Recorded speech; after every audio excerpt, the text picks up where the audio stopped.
Good afternoon, everyone.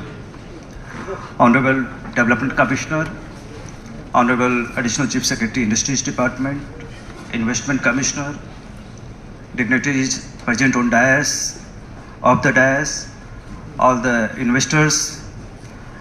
I would like to welcome all of you to Bihar.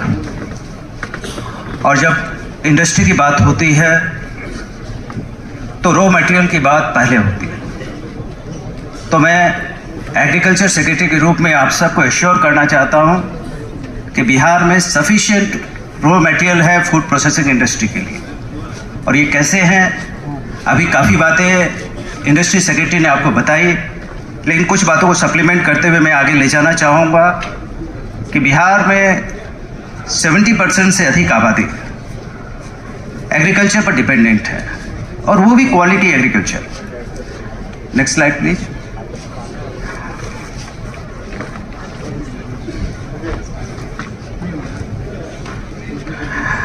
और हम जब देखते हैं 70% पॉपुलेशन जब डिपेंडेंट है, तो बिहार सरकार ने पिछले 3 कृषि road map, agriculture road map के थ्रू एग्रीकल्चर को प्रमोट करने के लिए लगातार कार्रवाई की, और उसके नतीजे सामने हैं कि हमारी जो प्रोडक्टिविटी थी वो काफ़ी कम थी, और उसके कारण कॉस्ट ऑफ कल्टीवेशन काफ़ी हाई हो जाता था।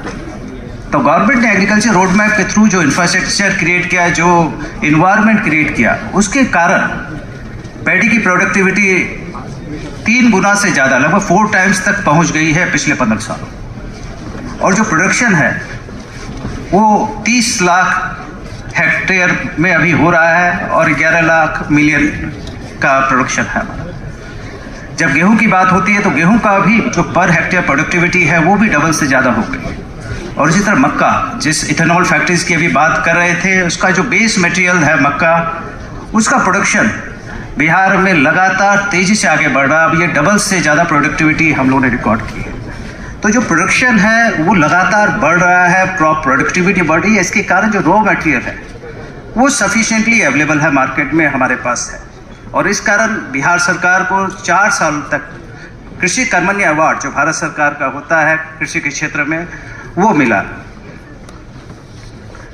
और हम देख सकते हैं कि हम कहाँ पर हैं। अगर हम जब भी रॉ मटेरियल की बात करते हैं तो लीची में हम नंबर 1 प्रोड्यूसर हैं पूरे इंडिया में। मशरूम का बहुत बड़ा मार्केट है, मशरूम में नंबर 1 है, मखाना में नंबर 1 है। इसी प्रकार guava, potato, honey, mango, banana, name the crop, we are in the top 10। और ये एक अच्छा एनवायरनमेंट देता है कि हम सब यहाँ फूड प्रोसेसिंग इंडस्ट्री पर काम करें। और यह नहीं है कि स्केटर्ड है, मतलब हमारा जो भी प्रोड्यूस है वो किसी न किसी क्लस्टर में है। यह बिहार का मैप है, और आप देख सकते हैं वो हमारे मोस्टली क्रॉप्स, चाहे हम मेज की बात करें, चाहे हम मखाना की बात करें, चाहे हम किसी भी क्रॉप की बात करें, या फ्रूट्स वेजिटेबल की बात करें, तो there are some clusters, adjoining districts हैं जहाँ पर ये सारा प्रोड्यूस अवेलेबल है। तो रॉ मटेरियल और उसका एक क्लस्टर में अवेलेबल होना किसी भी इंडस्ट्री के लिए एक बैकबोन का काम करता है।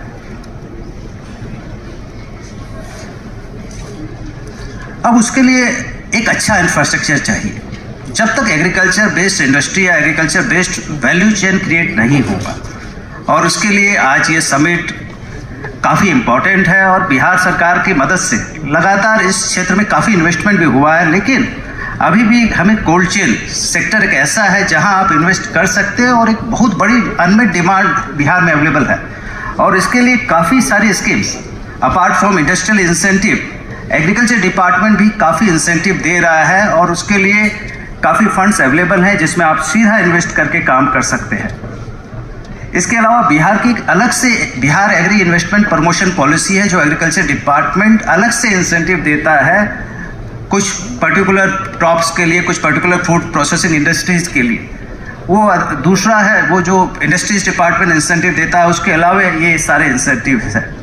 और ये है 7 फोकस सेक्टर्स में, जिसमें makhana, fruits and vegetable, honey, medicinal plants, maize, tea and seed processing industries, ये 7 ऐसे सेक्टर्स हैं जिस पर अपार्ट फ्रॉम इंडस्ट्रियल इंसेंटिव कोई भी फूड प्रोसेसिंग इंडस्ट्री इसमें आती है तो उसको Bihar agri investment promotion policy के तहत अलग से इंसेंटिव दिए जाते हैं।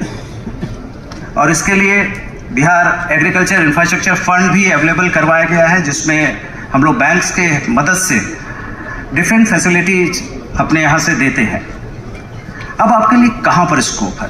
This slide is very important. जब भी हम इन्वेस्टमेंट की बात करते हैं, जब भी हम बात करते हैं कि हम किस सेक्टर में काम करें, तो दीज आर द सेक्टर्स। ये मेन्यू कार्ड अवेलेबल है, जिसमें आप जिस सेक्टर में भी हाथ डालना चाहें, जिस क्रॉप में भी हाथ डालना चाहेंगे, स्काई इज द लिमिट।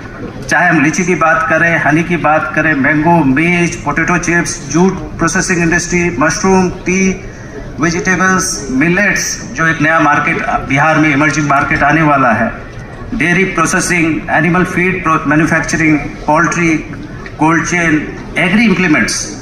एक बहुत बड़ा मार्केट एग्री इम्प्लीमेंट्स के लिए अवेलेबल है। जब हम पूरी तरह मैकेनाइजेशन की तरफ बढ़ रहे हैं, तो आज बिहार सरकार 150 करोड़ रुपए सब्सिडी में केवल देती है एग्रीकल्चर इम्प्लीमेंट्स खरीदने के लिए किसानों को। तो उसके लिए बहुत बड़ा मार्केट, मोर देन 1000 करोड़ का एग्रीकल्चर इम्प्लीमेंट्स का मार्केट बिहार में ऑलरेडी अवेलेबल है। वेयर हाउसिंग एक ऐसी डिमांड है जो लगातार बढ़ती जा रही है, और इसमें पिछले सालों में काफ़ी इन्वेस्टमेंट हुआ है, लेकिन वेयर हाउसिंग में भी अभी बहुत बड़े इन्वेस्टमेंट की पूरी गुंजाइश है। बायो फर्टिलाइजर, जिस तरह हम लोग ऑर्गेनिक खेती की तरफ बढ़ रहे हैं, तो बायो फर्टिलाइजर भी एक मेजर सेक्टर है जहां हम सब काम कर सकते हैं।